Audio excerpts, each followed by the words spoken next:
I heard there was this podcast, yo, about something funny like wrestling and so. And you really care about wrestling, don't you? There are drop kicks and leases all over the board, and then something called a wrestling hold. It's a super duper fun podcast about wrestling. That wrestling show. That wrestling show. That wrestling show. That wrestling show.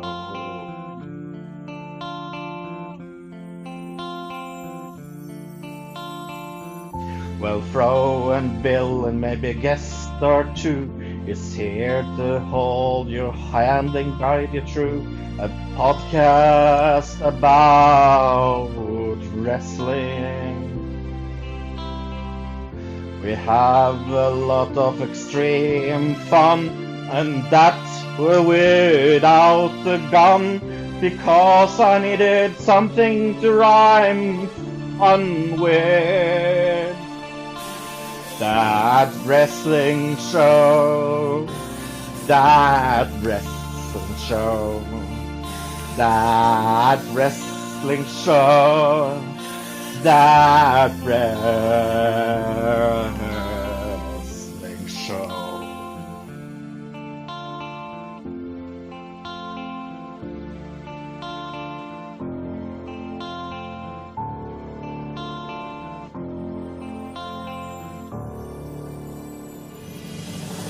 Well, sit your behinds gently down and listen to our podcast sound, and try to guess this week's pro question. You win a lot of cool things, and also help Bill with his bills. That's a super duper fun competition. That wrestling show. That wrestling show. That wrestling show. That wrestling show. That wrestling show. That wrestling show. That wrestling show.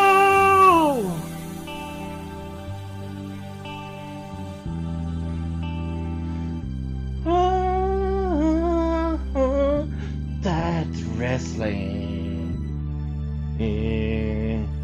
show.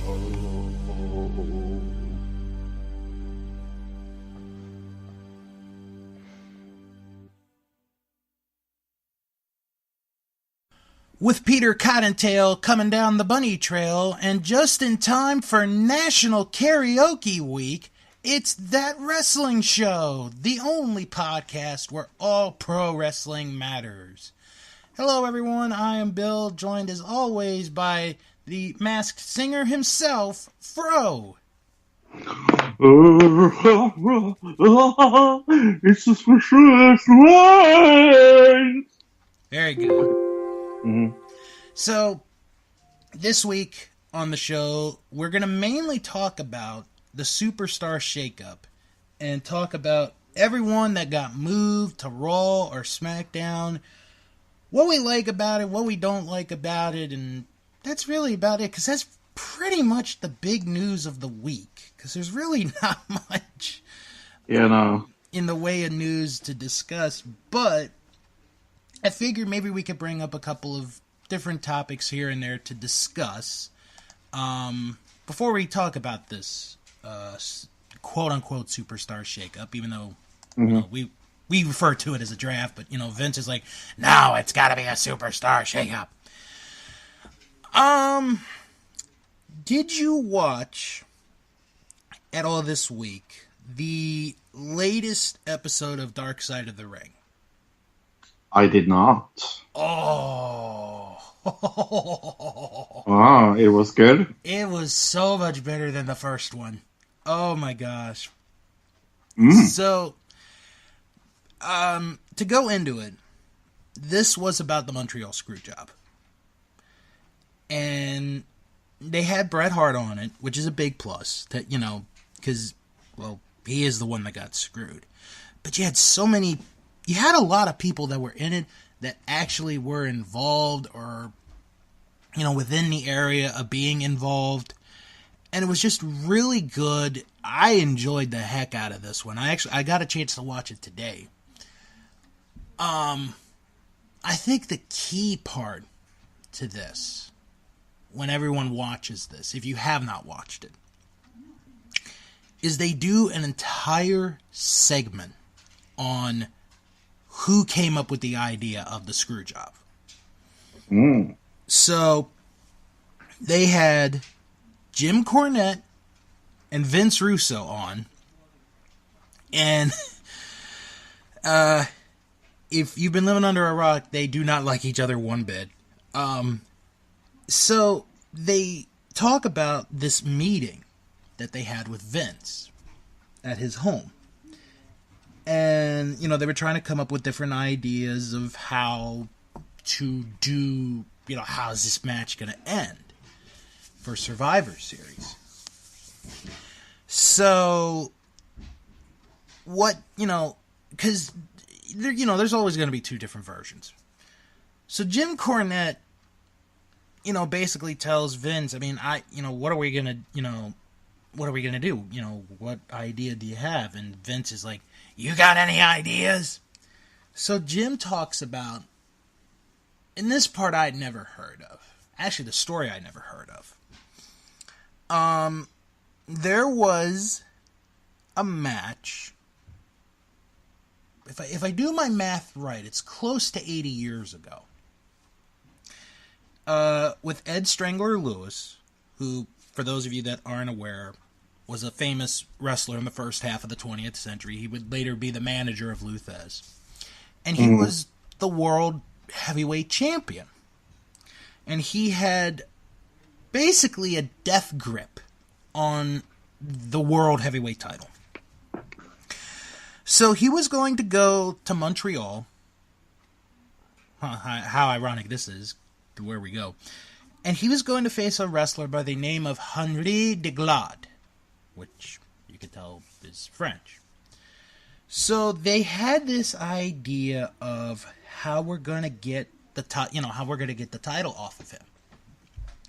So de Glade puts Lewis in one of his signature moves, which is a side headlock. And yes, kids, back in the day, a side headlock was an actual finishing maneuver, not a rest hold. Mm-hmm. So de Glade, he lets go of Lewis, and he shows the referee that he's got bite marks on him. So the referee thinks Lewis bit de Glade, and the referee disqualifies Lewis, gives the belt to de Glade, when in reality what had happened was, if I got this wrong, I apologize, de Glade's manager bit him in the locker room before the match to have the wound there, so when the referee saw it, he'd make the ref think that Lewis bit him. Now that story I had never heard. Because there was like another one that I remember, and I read this one a long time ago. A wrestler named Dano Mahoney. He basically was part of a screw job to win a world title in Boston. So that was Jim's idea, and then Vince Russo's like, oh, you should just screw the guy, just screw him, So depending on where you want to go, who you want to believe. But the funniest part of the whole episode is towards the end, Fro. Because Jim Cornette might actually be one of the greatest people living on the face of the earth. Because he talks about how he had received death threats for what happened in Montreal. So do you know what he does? No. He has framed in his room one of the death threats that he got in the mail. Wow. That is such a great move. It's like... That is actually quite funny. It's like, okay, so you're going to threaten my life? Okay, I'm going to hang your letter in my wall, in my house. So, you know, so... Because I know you're not going to do it. So it was funny. I really liked that part. But no, it was really well done. You got it from a lot of sides, including Brett. So if you guys haven't watched that, I definitely recommend it. Check that one out. To me, I thought it was a lot better than the first one with Randy Savage. And the next episode, and this is the one of all of them, this is the one I'm waiting for the most, and I'm glad it's coming up next week, is the one about Bruiser Brody. That is going to be a very fascinating episode to watch. Did you feel like you learned something new about the Montreal Screwjob? I learned about some people that weren't involved in it. Bruce Pritchard was not involved in what happened. And the referee, Earl Hebner, who was the ref for the match, he was on a flight the night before, going to Montreal, and Bret Hart had bought him a first-class ticket to sit with him, because Earl wasn't riding first class, but Bret bought him a first-class ticket. So they had a conversation on the plane, and Bret was like, "You're not going to, I think they're going to try to do something to me. You're not going to count me out, are you?" And he's like, No, I'm not going to do it. And then as Earl comes, as he's about to go to the ring, Jerry Briscoe pulls him over, and he tells Earl, when Shawn puts the sharpshooter on Bret, you call for the bell right away. To which Earl is like, well, I promised Bret that I wasn't going to count, I wasn't going to count him out. And Jerry's like, well, you're either going to call the bell or you're going to be fired. That's my best Jerry Briscoe impression there. And Earl said that was the longest walk to the ring of his life. Aww. But what I do remember reading and hearing about was how as soon as that happened, he got the hell out of town. Like, because his brother was an agent as well, and he was like, pack my shit up. As soon as that bell rings, I am running to the car. I am driving out of town. And that's exactly what happened. So, but I think the funniest part of all of this, and we had this discussion a year and a half ago. You weren't on it when we did this, although you did give a brief opinion on it, was how, was this a work? Was everybody involved in on this? And when we did that special, everybody said, no, there's no way that Bret would have been in on it. No. But Scott Hall says that he believes everyone was in on it, including Bret. Yeah, no. Nope. I honestly don't. Bret. Yeah. Nope. I do not believe that happened. I don't believe Bret was in on it. If he was, he's the greatest actor that ever lived. Yeah, no. And he's not that great an actor. No, he's not. I have not seen his performance in Aladdin the musical, but I don't think he was in on it, because I saw that live when it happened that night. Oh, okay. And well, I mean, 12 years old, you don't really know, everything that's going on. And it's like, well, what the hell just happened here? It's like, you just knew something wasn't right, but it was like, what can you do? Basically. What can you really do? And anything else before we go into the shakeup? Yeah, Zelina Vega put down a rumor that she was pregnant. Somebody suggested that she was pregnant because she got sick in the morning, and she's like, "No, I had the freaking flu." There's a difference between having the flu and being pregnant. So, Yep. All right. So we did have the Superstar Shakeup. Yep, and I'm ready to tell people, if you don't mind. No, not at all. So what we're gonna do is we're gonna basically break it down by selection, I guess. Okay. Some of the I just have the list in front of me. Okay. Well, I actually wrote in my notes when I was away, so I came prepared for this. Okay. So yeah, why don't we just go through the list real quick, and then we'll take a look at both brands. Yeah. So we'll start with Raw. Go ahead. Raw to SmackDown, or from SmackDown to Raw. SmackDown to Raw. Okay, SmackDown to Raw. Or NXT and 205 to Raw, whichever way you want to do it. Yes. Roman Reigns went to SmackDown. Finn Balor went to SmackDown with his Intercontinental Championship. Elias went to SmackDown. Bayley, surprisingly, went to SmackDown. I will tell you why I found that very surprisingly a little later. Okay. Ember Moon went to SmackDown. Kairi Sane went to SmackDown. Lars Sullivan went to SmackDown. Buddy Murphy went to SmackDown.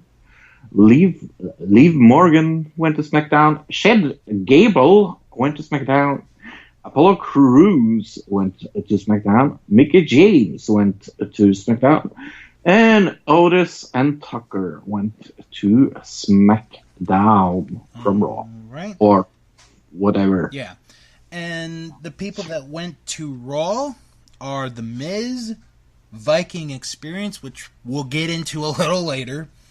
Yeah. Cedric Alexander, Andrade, along with Zelina Vega, Rey Mysterio, The Usos, Naomi, Eric Young, Lacey Evans, AJ Styles, Ricochet, Aleister Black, and EC3.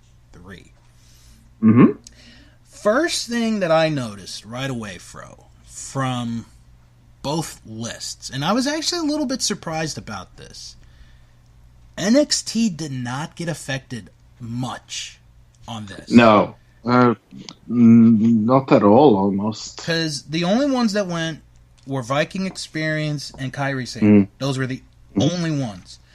205. Yeah, and I'm a little surprised by how little they take from NXT this time. Yeah. I thought it would be more people from NXT. I did too. And 205 Live. 205 Live only lost one person. Yeah. Because they need to do a cleaning in NXT soon. Right. So which brand do you want to look at first, Raw or SmackDown?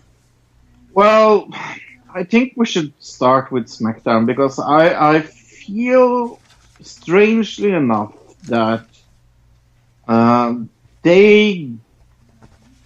my argument is that they got the better part of this if we don't count Roman Reigns. Because, yeah, I don't like him. But other than that, I think SmackDown got a better deal than Raw did. Yeah.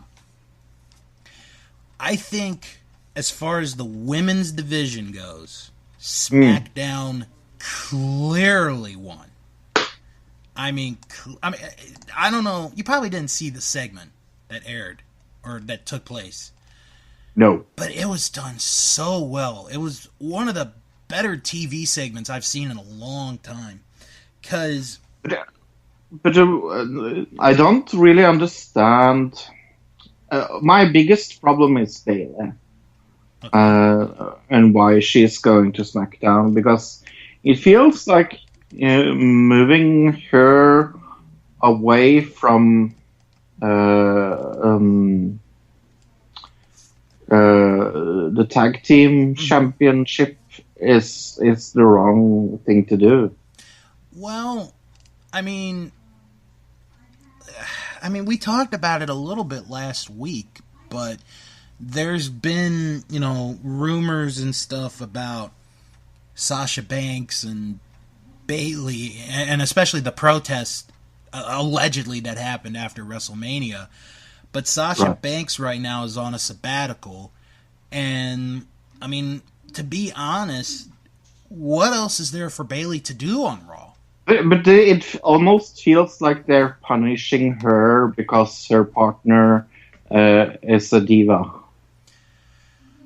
I'm going to disagree with you on that, and the only reason I'm going to disagree with you on that is because I feel that maybe WWE thinks that Sasha is toxic to Bayley right now. And if you can get her away from Sasha, this is the best way to do it. But it's so strange, because if you look at the women's division on the two different brands, it feels like they clearly won. Amber Moon, Kairi Sane, Liv Morgan, and Mickie James.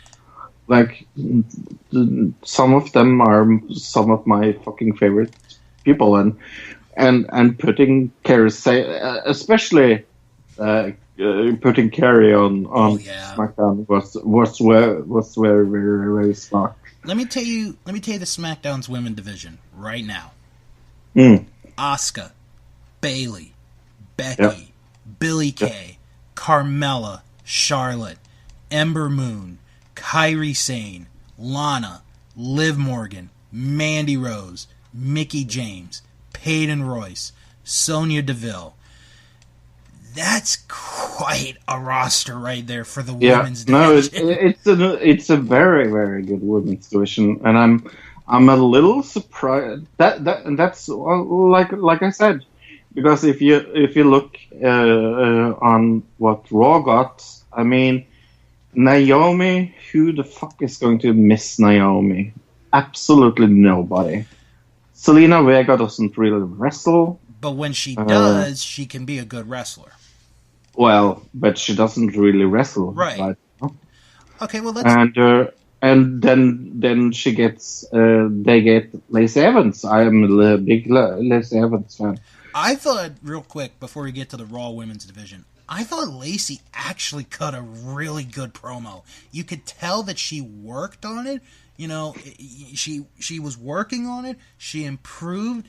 And it made me be like, okay, I could get behind her with this. I could see her as this, a hateable heel. I could see that. So I think on the promo side, she got a lot better. The problem is match-wise. Right. But, it's going to take time. You can't, not everything's going to go together. So no, but that's why I'm like, why didn't they call up some women from NXT that are very, very clearly ready, other than Kairi Sane? Like, it's very, very surprisingly by me that they are willing to keep it. I'm going to use the word stale in NXT. I feel NXT right now is a little stale. There's nothing wrong, especially about keeping it stale, Bill, but right now I'm going to be so controversial and say that NXT has a better roster than Raw right now. I don't think it's controversial at all. But let's take a look at the women's division on Raw right now. Right. We have Alexa Bliss. So, and she's on and off because of the whole concussion thing. Right. Alicia Fox, if she stops drinking, she will probably come back. Yeah, I went there, folks. Dana Brooke, who is Sam Roberts' favorite wrestler. Awful. Oh my God, what a piece of... Anyway, to keep going, Lacey Evans, who you mentioned, Naomi, Natalya, Nia Jax, who we confirmed is going to be out of action for a while, so she's out of the mix. Ronda Rousey, she's taking a break. You have Ruby Riott, Sarah Logan, Sasha Banks if she returns, and you have Tamina and Zelina. So there, right there, it's a terrible, terrible division. It is, but I look at it, but Fro, I look at it in two ways.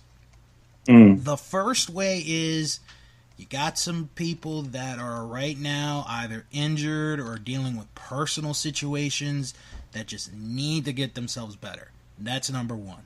Number two, and I agree with you, I think some more women wrestlers should have gone to Raw. The problem is, and this is what I think is going to happen, this division is going to be we're going to get, the Lacey Evans, the Alexa Blisses of the world. They're going to improve by wrestling with other, veteran female wrestlers. And then they'll probably bring up some women from NXT. The problem is, you should have done it this week. You can't, because you can't really wait so long. Honestly, I think Shayna Baszler is ready to go.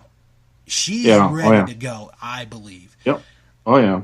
I mean, I also, and maybe I'm going to rub people the wrong way on this, I think Candice LeRae is ready to go up. She would be very good. She would be a very good addition to the women's division. And it says something when I have absolutely no one on that list that is a real contender for the Raw Women's Champion, or whatever you can call her now. Right.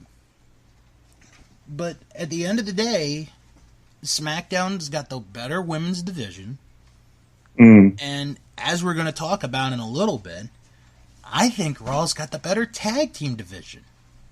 Tag team, yes. Men, I'm not so very sure, but tag team, yes, I agree. Okay, so why don't we take a look at the rest of the of who SmackDown got besides Roman Reigns, because Roman's the big name that had to go. Finn Balor, love this move. Very, very good move. And I want to mention this now, before we go further, and before I forget. The only reason we did not see Samoa Joe this week was because he was very sick. Samoa Joe was supposed to have a segment where he was going to go to Raw. So, Joe is going to Monday Night Raw. That's a definite. They just couldn't do it this week because Joe was sick, so... Aww. But we'll probably see him this week on Raw. So, Finn Balor going. We talked about the women, so we're all caught up on the women there. Lars Sullivan. This could be interesting. Very, very strange pick.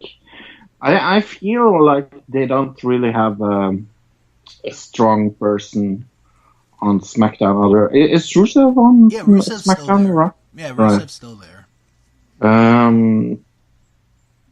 Do you have any other big guys? Let me look at the roster again. Well, I mean, Apollo Crews is a strong guy. Not really. Big E is a strong guy, but he's gonna. Oh, Big E is. Yeah, he's gonna be out for a few weeks. Out. Yeah. I mean, they made what is his name? Oh, Kevin Owens, an honorary member. Member in a very funny segment, by the way. Big Show whenever he decides to arrive. Yeah, no. Cesaro is very powerful. Oh yeah. Sheamus is as well, but he doesn't get the chance to show it. Right. So I thought they were going to split them up, to be honest, and have one on Raw and one on SmackDown. That's what I thought when I saw that. I was like, wait a minute. Sheamus Yeah. isn't there. Did he go to Raw and we all missed it? Right. So, right. Buddy Murphy, I actually like going to SmackDown. Oh, yeah. He has improved so much that I think he has the potential to be he could sneak his way up the card. He's that talented. I think he's got potential to do something here. Elias needed a new home. SmackDown's going to be good for him, I think. And I think he fits. I think he fits the brand better. Funny enough. Oh yeah. I think he fits a SmackDown brand better. I will be very, very interesting to see if he is actually going to wrestle or if he just is going to continue his gimmick. Right. I don't mind anyways. No. Oh yeah. Because his gimmick is so good. Chad Gable, I actually like this move. I think he's a very talented wrestler. I don't really care. I know, but I do see potential in him. I really do. I think he's overrated, to be honest. In Heavy Machinery, this was an interesting move for them to go to SmackDown. Yeah. Otis and Tucker. Yeah, and this is actually a good segue to talk about the tag team situation. So, with SmackDown, the Hardys are the tag champs. But then this is where the problem comes in. And I want to pull this up because Meltzer did a really good job, I thought, of, in a way, listing what the current rosters look like. As far as, this is what each brand has. So these are your face tag teams for SmackDown. New Day, they're sort of busy at the moment. The Hardys and Heavy Machinery. Your heel tag teams, Sheamus and Cesaro, the Colognes, if we ever see them, Gallows and Anderson, although I think they could be a face team, to be honest. But that's just me. Oh, they can be both. Oh, yeah, they could be both. And Rusev and Shinsuke Nakamura. Yeah. Right there, I see a problem. Yeah, no, that's technically, you have two face tag teams. The New Day is so busy right now, and with Big E being out of the picture, he's, they're not going to be used for tag teams. I mean, unless it's a six-man tag. And I have a feeling that what they are going for is at least turning one of them heel on each other and then have a kind of a internal thing together. Yeah. So, unless they can create new face tag teams, put them together, you got nothing right now for SmackDown. Here's something very funny that I would love to see. If they put Buddy Murphy and Chad Gable together. Now, that might not be a bad tag team right there. Yeah, I know. That might not be a bad tag team. Now, let's take a look at Raw's tag team division. The current champs are Zack Ryder and Kurt Hawkins. For 2 minutes. Yeah. I know. Your face tag teams, Ricochet and Aleister Black, Bo Dallas and Curtis Axel, the Lucha House Party, and the Usos. Fantastic. Right. Your heel teams, the Authors of Pain, because I refuse to call them AOP, they're out of it right now because one of them is injured. So they're out of the mix. You have the Revival. You have Viking Experience, although I think that's going to change. I think they're going to end up being a face because the people really like them. I think. I know, but I think they are too stuck on having them as heels for so long at least. And you have the Ascension. Mm-hmm. So right there, the tag team division is so much better on Raw. Yeah. So basically what it's going to be is, if you want your tag team wrestling, you're going to go to Raw. If you want your women's wrestling, you're going to go to SmackDown. But I'm very... Who I feel is kind of losing the most on this. It's so strange to say this, but it almost feels like the champion is kind of like the women's champion that is still on Raw is like what are they going to do with her? Oh, with Becky. With Becky, yeah. Mm-hmm. I have absolutely no clue what they will do with Becky right now, because she's in a... Sorry? She's got both belts. Yeah. Is she going to be on both brands, do you think? Until she loses one of the titles, yeah. Or is she going to do as they always do, unify them? I don't know. I really don't know. But I think they're going to have her be on both brands.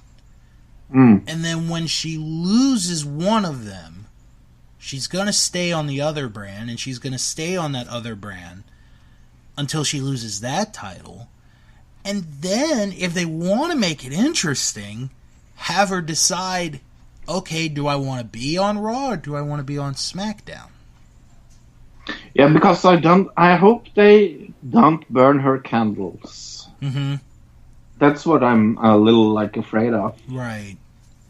Having her overwork. I know she loves the titles and things like that. Right. But if they don't unify the titles or something like that, I'm very... Yeah, I'm a little yeah, they shouldn't have that many good people on SmackDown, and she's going to be there alone in Raw with absolutely nobody. Mm-hmm. I mean, there's no contender for her on Raw. Well, actually, there is. Lacey Evans won a number one contenders match. Yeah, but it's in real, I know. If you look into it, she's not a real contender. I mean, honestly, if you want to...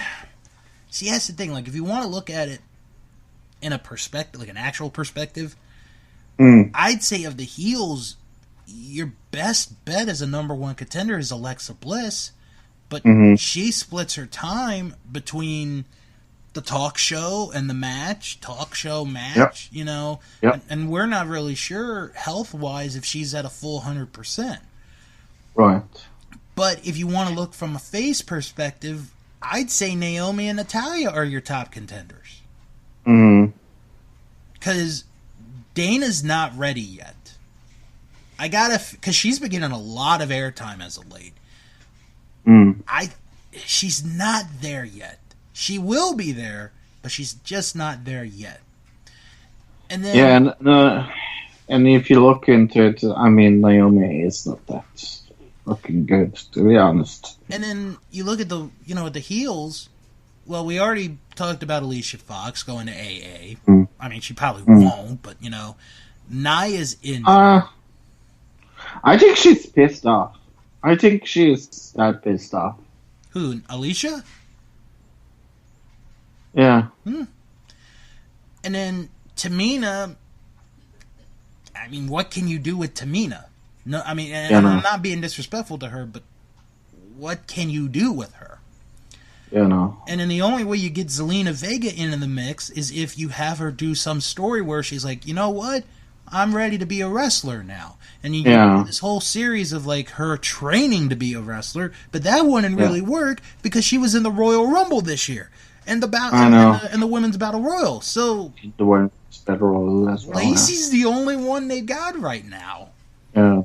Oh, it feels like they painted themselves in this corner. It Yeah. really feels like they painted themselves in a corner. I really don't know. Like, I really don't know what they will do with her because she has so many contenders on SmackDown. Mm-hmm. It's almost like incredible. Like there's a line after Yeah. Charlotte. I mean, it's not only Charlotte. It's so many on SmackDown that can take her title away, and I wouldn't be angry. On Raw, there's almost nobody. Now I want to bring up real quick to start to going into Raw. The Viking Experience. Yeah. That is the worst possible name you could have. And because I actually did some research into this, because there were some different news reports about why they came up with the name. Well, Vince doesn't like the name War Raiders, which, to be honest, I'm a little surprised, because like when I see the name War Raiders, I'm like, oh, these guys, they love war, they love to fight, they love to destroy people, So Vince doesn't like that name. The original name that they were going to have for them coming up to the main roster was the Berserkers. Well, that doesn't quite work as well either. Nope.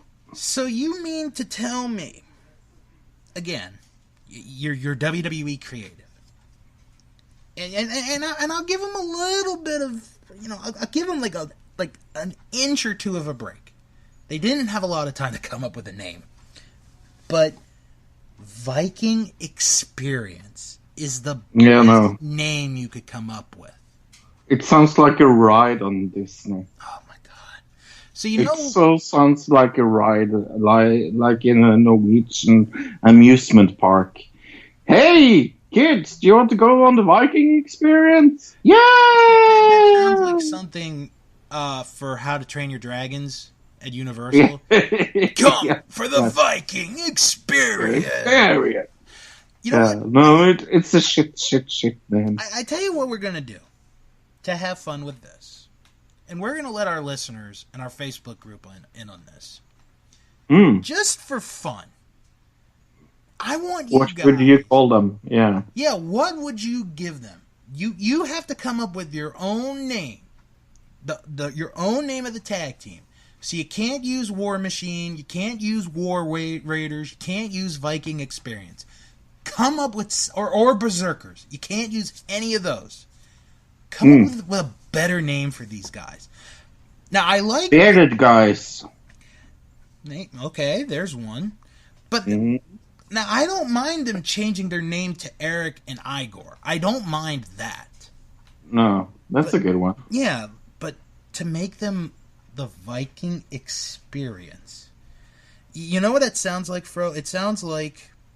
An Epcot Center thing. Almost. It sounds like a Viking-themed rock cover band. Yeah. Playing Jimi Hendrix songs. And their album title is Are You Viking Experienced? That's what it's. Yeah, no, it's a terrible name. It's bad. Okay, so now to get to Raw. Miz, I like. I like this move. I like the move.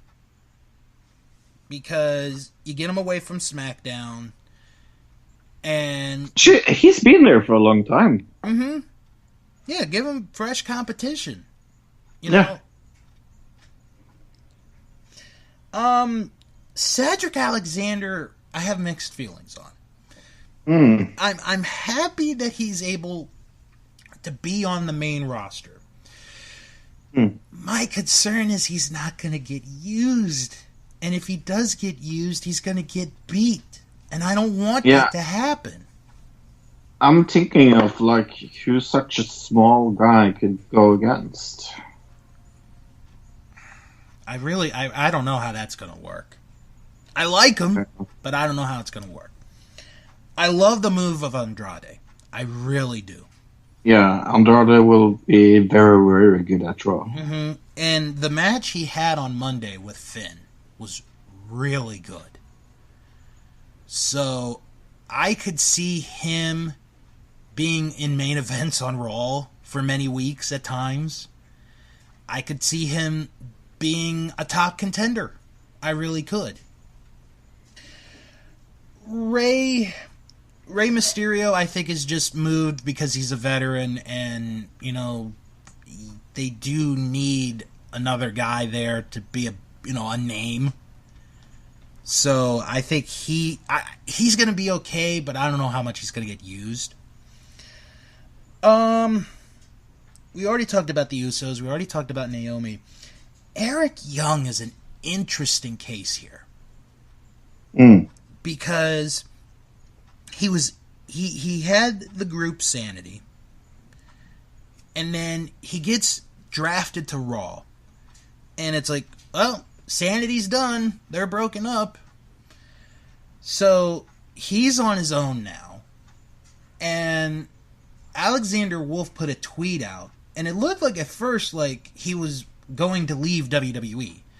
But what's actually going to happen is he's going to go over to the NXT UK brand, from what I've heard and what I've read.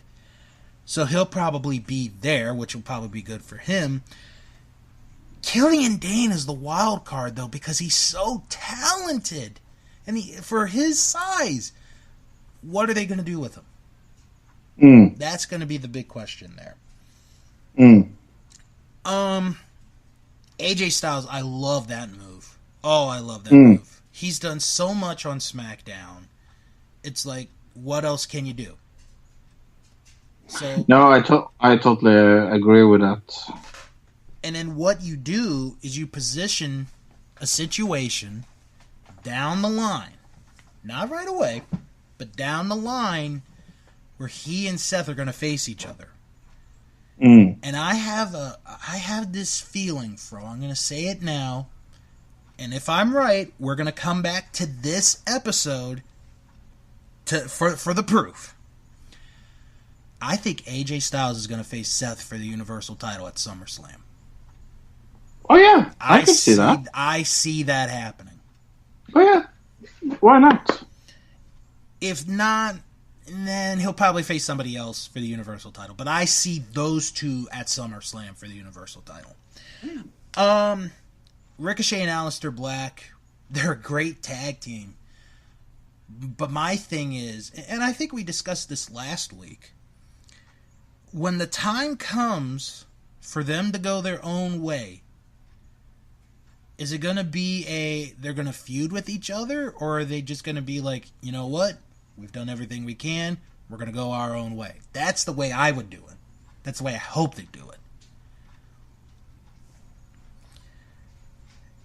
But, Fro, I'm telling you, once they go their own way, you're looking at the two next big stars of this company. You can go your own way. Yes. Go your own way. And then EC3. Oh my God, I felt so bad for him on Raw Monday night. I'm like, okay, they're gonna finally push him. They're gonna finally do something with him. Broad. Well, there he goes. I don't get what they got against him. I really don't. He's got the look. He's got the promo ability. I don't get it. I don't get it. I do. All right. What do you think it is? I don't think they like him. Do you think it's because of the success he had in Impact? Yeah. I sadly do. That's a shame. That's a shame. Yeah. But so of the two, who do you think got the better end? Was it Raw or was it SmackDown? Oh, it definitely was SmackDown. All right. Initially, I would say SmackDown for sure. But after talking about it, and, going through everything we have, I still say it's SmackDown, but I just got a feeling there's some hidden gem in Raw that's going to pop up within the next 6 months. And it's going to be like, how in the world did we miss that? So. And then, of course, like I said, Samoa Joe is going to go to Raw. They're just waiting till this Monday pretty much to do it because he was being sick, so.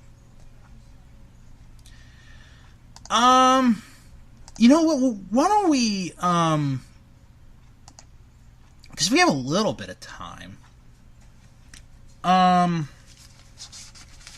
trying to. Yeah, do you want to play a trivia game, maybe? Yeah, we haven't done that in forever.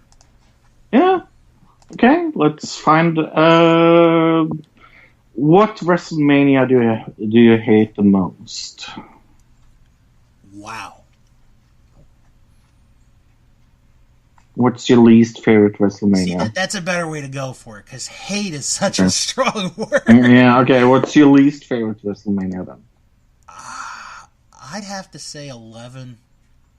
11. Okay, let's go to be fair, though, the more I think about it, 27 is slowly starting to creep up. 27. But 11 is my least favorite. Okay, let's go to... Where was it? It was in Hartford, Connecticut. At what venue? The Hartford Civic Center. What date was it? Oh, the date. It was April 2nd, 1995. Guest attendance.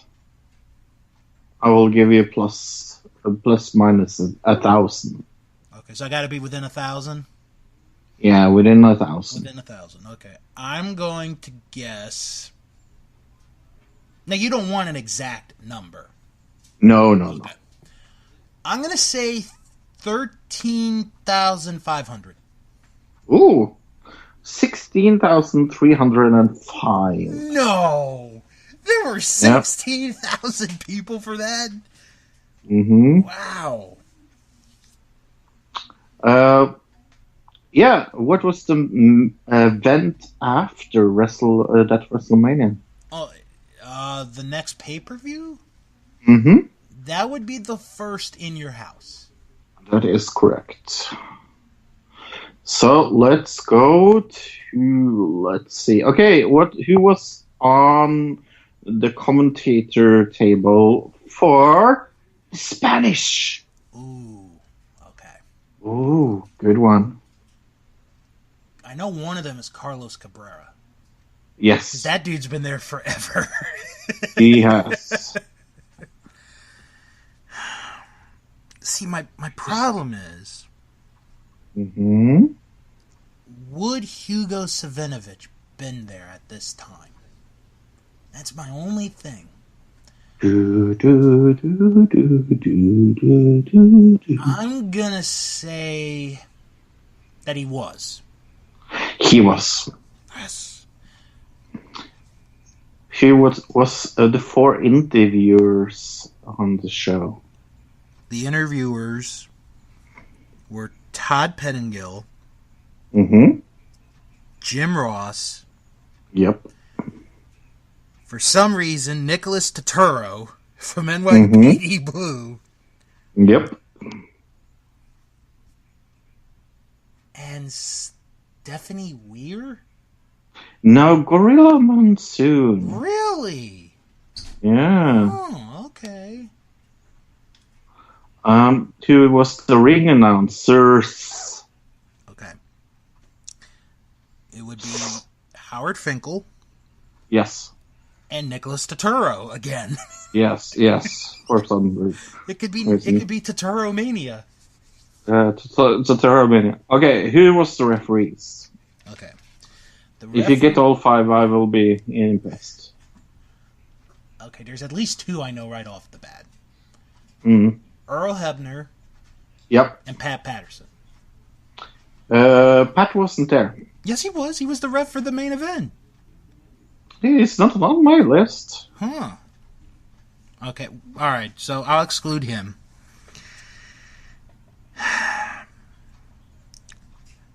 Jack Doan.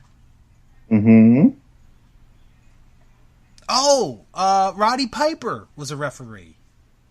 Oh, yeah. So, would it be 6 now? Yeah. Oh, shit. Okay. Tim White. Yep. Mike Chioda. Yep. The last one's tough because he was a baseball umpire. I could see his face. I don't know if the name is right. And I'm doing this without looking on Google, folks. Good. I really am. Is it Larry Young? Danny Davis. Danny Davis. Oh, Danny was still around? Wow. Yeah. That's surprising. I thought he'd been gone by that point. Anyway, let's go to the fantastic matches. Two really good matches. Okay, I've never seen this wrestling. Oh, be thankful you haven't. What was the shortest match?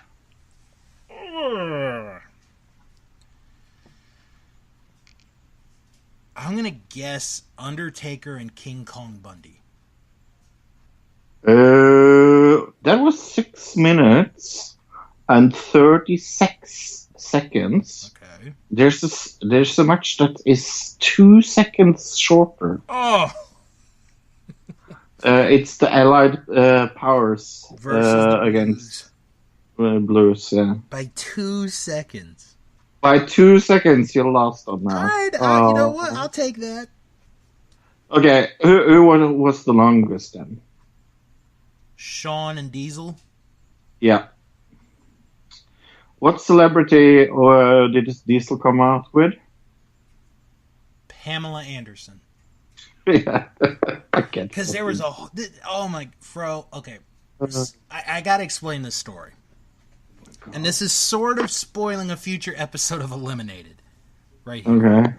But, so, Shawn, faces, well, as I just said, Shawn fought Diesel for the title, Shawn Michaels. Mm-hmm. One of the, well, it wasn't a stipulation, but for winning the Rumble, he earned the right to have Pamela Anderson escort him down to the ring at WrestleMania. So they do this whole story, Fro. The whole show, Pamela Anderson's missing. We don't know where she is. Oh my god. So, Shawn ends up being escorted by Jenny McCarthy. Yes. McCarthy, yes. And then Diesel comes out and he's like, come here. And out comes Pamela Anderson. Oh my god. And then, there's a whole Legends of Wrestling on WrestleMania. And Matt Patterson tells the story that Pamela was so hard to work with. Not attitude or behavior reasons. It just, she was hard to work with. I think she was married to Tommy Lee at the time. So, she probably was, yeah. Yeah. Before she had sex in the embassy in London. I don't know that one. I mean, I can't confirm. The Ecuadorian embassy? Have you never heard this? Is that the one with Bret Michaels? Bret Michaels. From Poison? No. She had... she was together with Julian Assange in the Ecuadorian embassy in London. No, I have not heard this one. Okay, but it's a rumor that she was together with him there. Okay. Anyway, okay, let's go through the matches. Oh my god, I can see a very good one match here. a DQ and a match that ends with a DQ on WrestleMania. No wonder you like this match so much. My God. What match was that? Razor Ramon versus Jeff Jarrett. Uh-huh. Why does it end with a DQ on WrestleMania? I think the roadie got involved in the match. Yeah, the 1, 2, 3 kid was there as well. Right. He was in Razor's corner. Yeah. Okay. And then we have the Smoking Guns against Owen Hart and Yokozuna, who won and who was following them to the match. Okay. Now this had some interest because Yokozuna was the mystery partner for Owen Hart. Mm-hmm. Owen and Yoko won the titles. And Yoko was managed by Mr. Fuji and Jim Cornette. And then the match that went after that was Bob Backlund versus Bret Hart. In an I Quit match.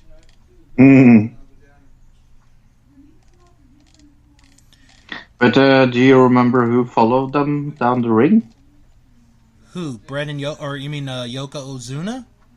Mm-hmm. Yeah, Mr. Fuji. Oh yeah, you just said it. Yeah, Mr. Fuji and Jim Cornette. Yes, and Billy Gunn and Bret. Right, and then Billy and Bart, the champs. Yeah. Yeah. Bret Hart against Bob Backlund. That sounds awful. Now, but here's the thing, though. I love Bret Hart, and I like, but Bob Backlund, really? Now, on paper, like if you're looking at Bob Backlund, it's like on paper it doesn't sound bad, but this is a bad match. This is basically this is the creation of the I Quit match for all intents and purposes. And Roddy Piper's is the guest referee for this match. Mm-hmm. And that's probably Bob Backlund now. Mm-hmm. Bret wins the match, and not with the sharpshooter. He uses the crossface chicken wing on Bob Backlund. Wow. Oh man, it was so bad. And the main event was Sam Bigelow and Lawrence Taylor. Two wrestlers I love. Well, considering one of them was a football player. Never ever heard of Lawrence Taylor. Or handball Taylor. player, as you call it. Yeah, never ever hand egg player. Yeah. Yes. No, I never heard of Lawrence Taylor in my entire life. This is pretty much the big ticket for this WrestleMania is that match. Yeah. And one of them I have never heard of. Right. Bam Bam I know of. Right. Lawrence Taylor won that match. Yeah. And I never heard of it. It was, you know what? I'll say this. It wasn't the best match on the show, but it's a decent match. What was the best match? Oh, Shawn and Diesel. That was hands down the best match of that whole card. Okay. And what was the worst? Ooh. That's hard to decide. It is. It really is. I would say, for me, because I think there's going to be other people who would have a different response. I would say Undertaker and King Kong Bundy was the worst match. Really? Okay. And the only reason I say that is, and it's weird for me to say it, but it's like they're having a match to end a story but at the same time, they're continuing the story that maybe it's going to end the story, and it just is weird. It's weird. It's so strange that it succeeded. WrestleMania 10 is a WrestleMania. I know. 10 is such a good WrestleMania. And and then you get 11, and I can honestly say that I have not seen a single match from this, and I don't really want to either. now I will say this: they do something really nice at the beginning of the show. They have a young lady who was competing in the Special Olympics, and they let her perform "America the Beautiful" to start the show. So that's one of the few good things about that WrestleMania. Is the young girl from Special Olympics performing "America the Beautiful," the Shawn Diesel match, and Bigelow Taylor. Other than that, that show is bad. Yeah, doesn't sound like a good thing. Have you seen the Hall of Fame now, by the way? No, I haven't. No? I'm going to get to it. I'm going to get to it. Yeah. We did not talk about the alum nights this year. Oh, the Legacy Wing, right? Legacy Wing, yeah. Oh yeah, let's talk about that real quick, because that's a very interesting group. And you know what? We were so busy with everything last week with WrestleMania that, you know, it's one of those things where you hate to ignore something like that. But you sort of do because of, well, everything that happened. So... Yeah, I have it in front of me. Yeah, I do too. Bruce Brody went in. Mm-hmm. That's maybe the biggest... Oh, that's definitely the biggest name. I'm a little surprised that he wasn't in, to be honest. I honestly felt that he should have had his own, you know, like, induction. But I'm okay with it because he's in the Hall of Fame, or in their Hall of Fame. So I'm fine with that. Well, who that? McDaniels or Eric McDaniels? Wahoo McDaniel. Okay, now he... Never heard of him. He's very interesting because he's one of the few... Pardon me, I've got the burps.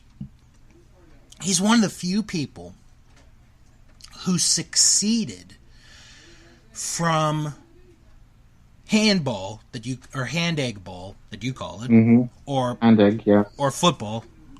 Well, but he played in the AFL. He played in the American Football League. He played for the New York Jets. So he is one of the few that succeeded from going from football to pro wrestling. And he was so big in the Mid-Atlantic territory. I mean, he was so huge. I mean, he was a big name. Look him up. I mean, he was huge big time over. Yeah, another one that I was surprised that was in the Hall of Fame, Luna Vachon. I was nice. So sure. I was so sure she was in the Hall of Fame. I like that addition because she brought a different style to the ring for women. I really liked this. I like this addition into the Hall of Fame. Yeah. It's a very, very, very good name. Then we have S.D. Jones. Yes, Special Delivery Jones. Fortunately, he was S.D. Jones, not S.T.D. Jones. But in all seriousness, he was a company guy. He was working for the McMahons for quite a long time. He was pretty much a jobber, but you know, he worked with them for a long, long time. I could see why he's in the Hall of Fame, and I'm fine with that. Okay. Then we have Professor Toru Tanaka. Okay, have you seen one of the James Bond movies? I have seen all of them. Okay, do you... Oh, God, I can't think of the name of it, but it's one of the earlier James Bond movies. Okay. I think, yeah, I thought he was in one of the James Bond movies. Okay, I will find out on IMDb. He's Oddball? Oh, he's Oddball. Yeah, I think he's in... Yeah, I think he's in that. But other than that, he was a good tag team wrestler. He was also in the 18. Oh, what episode? For some episodes. And Dragnet. Fun enough. Alright. Looking for... I thought he was in... I don't see any... Let me look this up quick. I don't think he was. Is it Oddball or Odd Job? Oh, it's Odd Job. Okay, who played him? See, I thought it was Harold Sakata. Oh, okay, I got the wrong wrestler. Okay, I got the wrong wrestler. Alright, I thought it was Tanaka, but it's actually Harold Sakata, who used to wrestle as Tosh Togo. Okay, so I got the wrong wrestler. Right. Okay, yeah, because I was like, I don't recognize that name. Anyway. If you want to know real quick, the guy who played Odd Job, he was in another movie in 1977 called The Happy Hooker Goes to Washington. Oh my god, sounds like a porno. Stars George Hamilton. Yeah, then we have Primo Carnera? Primo Carnera. Now, he used to be a professional boxer before he became a professional wrestler.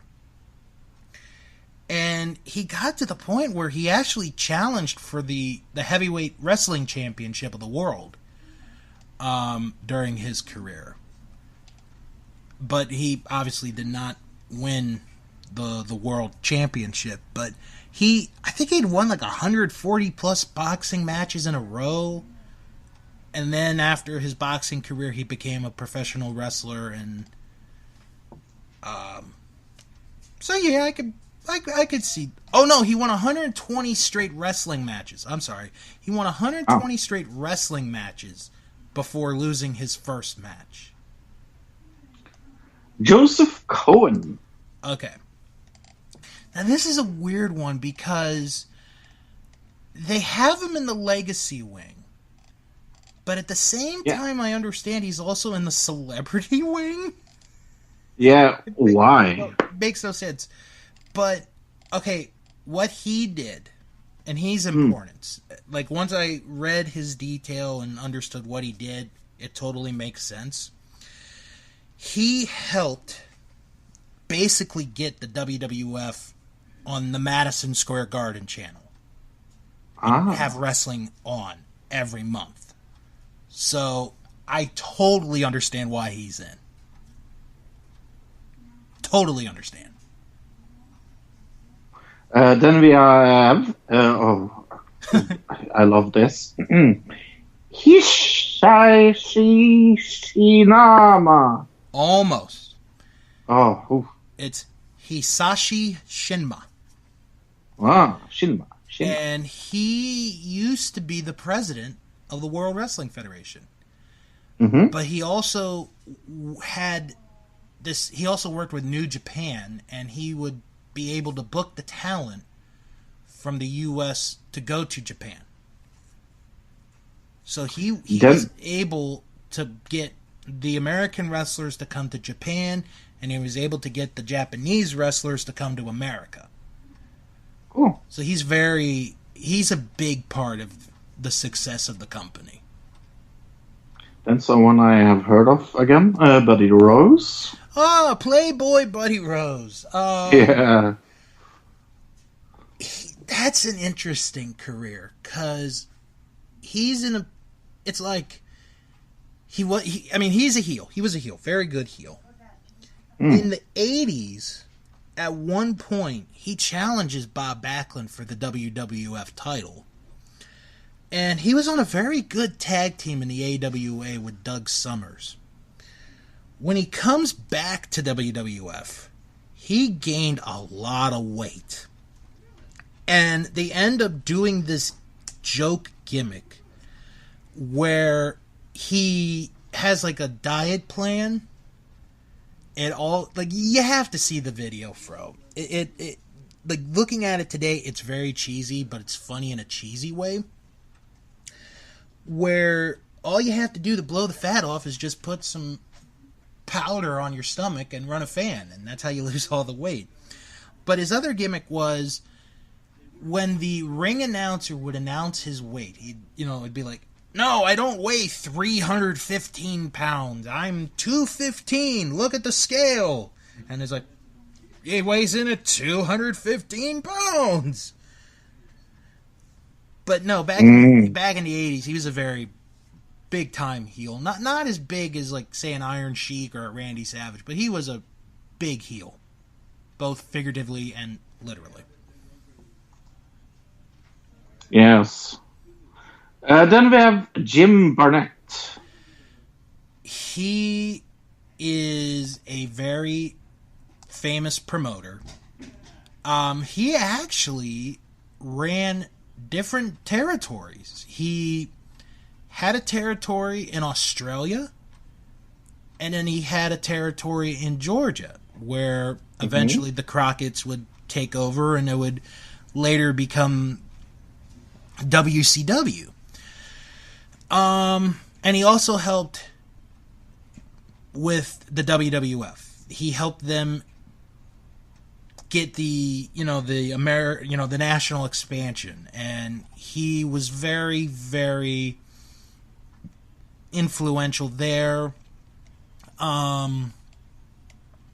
Very important name to the business. So I definitely see him being there, and it makes sense. Cool. Hey, I have a question from Luke that I totally forgot to ask you about football. Oh, it's okay. Go ahead. Okay. Because me and Luke were talking on the podcast. Check that podcast out. It's called Another Digital Citizen, by the way. Where we talk about football, and we talk about the fire in Paris in the Notre Dame church, right? Okay. Yeah. And Luke was wondering, why the fuck is one of the American teams in football called Notre Dame? That is a really good question. That's a question I promised. I even say it on the podcast. I will ask Bill that. I'm sure he knows. Let me look it up, and I might have an answer here. Okay. So, we're going to get our brief history lesson here today about why we have Notre Dame College here and with France. In 1842, the Bishop of Vincennes, and I'm not even going to try to pronounce this person's name, offered land to Edward Sorin of the Congregation of Holy Cross on the condition that he build a college in 2 years. Sorin arrived on the site with 8 Holy Cross brothers from France and Ireland on November 26, 1842, and began the school using Stephen Badden's old log chapel. He soon erected additional buildings, including the old college, the first church, and the first main building. They immediately acquired 2 students and set about building additions to the campus. Notre Dame began as a primary and secondary school, but soon received its official college charter from the Indiana General Assembly in 1844. Under the charter, the school is officially named the University of Notre Dame du Lac, or University of Our Lady of the Lake. Because the university was originally only for male students, the female-only St. Mary's College was founded by the Sisters of the Holy Cross near Notre Dame in 1844. Let's see if we can get a reason why it was called Notre Dame. Yeah, because that's so French. It's so weird. But yet their football team is the Fighting Irish. Yeah. Isn't that weird? It is. Yeah. Now, my dad went to a high school called Notre Dame in Pennsylvania. So. Yeah, it just proves that you steal everything from everywhere else. Oh, that was 60 plus years ago. No, I don't know why they got the name. That's a very good question. Okay. Maybe. We'll throw it out there to the listener. Yeah, if anyone knows. Why is the football team Notre Dame called the Notre Dame? Basically, how did the college get the name? Yeah. Basically it. Yes. Anything else we have forgotten to talk about? I don't believe so. So why don't we start doing our plugs for this week? If you have any questions, comments, maybe if you know why Notre Dame is called Notre Dame, send us an email, wrestlingman@thatwrestlingshow.com. Follow us on Twitter. It is @WrestlingShow11. Join our Facebook group. It is That Wrestling Show Fan Group. And go to the website, thatwrestlingshow.com, and check out the Patreon page, patreon.com/Bill's World of Podcasts. You did mention another digital citizen. So that we tell a very funny story where Luke tried to get us on Twitter. Oh, that sounds very interesting. I will give you a little spoiler. He tweeted one tweet and we were blocked out of Twitter. Serious? Oh no. Yes. But otherwise, we're talking about movies that predicted the future. And do you know what, Luke? Now, do you know what, Luke? Hey. Hey. Do you know what, Bill? What? Next week, we will have something very, very interesting. We will have a talk and an interview with a bona fide and real sex phone worker. Oh my god. Yep. I'm going to have to listen to that one. Yep. We're going to interview a bona fide, real phone sex worker. Oh my god. Yep. About her business. Wow. Yep. Oh my goodness. Let's plug some other podcasts that don't interview sex phone workers. Our Vantage Point, the Retro Wrestling Podcast with Joe Murata and Michael Quinn. They talk about the retro world of professional wrestling. Now, I have not had a chance to listen to this week's episode, but I will in a little, once we're done recording and I take care of some other business. This week, they talk about Vader, week 3 of the Royal Flush, talking about the worst WrestleManias of all time, and they review the final episode of All American Wrestling. So, you want to check that out. Also, greetings from Allentown. It's the one-man podcast with Pete Winston. This week, he takes a look at Memphis Wrestling from 1984. I got a pretty good feeling Jerry Lawler is going to be in there somehow. Maybe. Got a pretty good feeling about that. Also, I got a feeling. Also, the Wrestling Podcast About Nothing with former wrestling referee Mike Crockett and Ring of Honor superstar and the uncrowned winner of the Honor Rumble, the Kingpin, Brian Malonis. This week, they talk about the G1 madness that took place in Madison Square Garden, along with WrestleMania. They're probably going to talk about Kofi Kingston. I got a good feeling on that one. Also, for you non-wrestling fans, maybe you're into movies, Unspooled, a podcast that takes a look at each movie from AFI's list of the 100 greatest movies of all time from 2007. This week, Amy and Paul discuss The Treasure of the Sierra Madre. Check that out if you are into the movies. Nothing yet from Cinematic Triple Threat. I'm a little bit surprised. Hopefully they'll get a new one shortly in. And I do want to mention our Vantage Points Patreon page.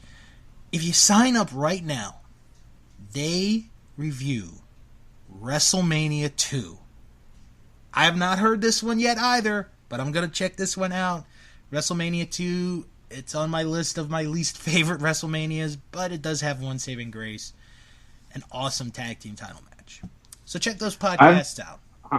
I've seen 1 to 10, and then I skipped ahead. I'm very happy that I skipped ahead. You might as well be. Yeah. Next week on this program, Fro, we are going to be previewing 2 big events taking place. We're going to be previewing the Crockett Cup, the one-night tag team tournament that has the NWA, Ring of Honor, New Japan, and CMLL. And we're going to be previewing Impact Wrestling's Rebellion pay-per-view, which is taking place next Sunday. And if you haven't heard... I'm so looking forward to that. If you haven't heard who the guest referee for the main event is, wait till you find out next week. I have heard about it. I have too. So, everybody, have a good, safe weekend. To our Jewish listeners, have a happy Passover. To our Christian listeners, have a happy Easter. And if you don't celebrate either one of those holidays, have a wonderful weekend. Have fun. Be safe. And when you're done doing whatever it is that you do, come back here next week for another episode of That Wrestling Show, the only podcast where all pro wrestling matters. And as always, I got the feeling, that tonight's gonna be a good night. See, he's getting ready for National Karaoke Week. Mm-hmm. Wrestle on. Wrestle on.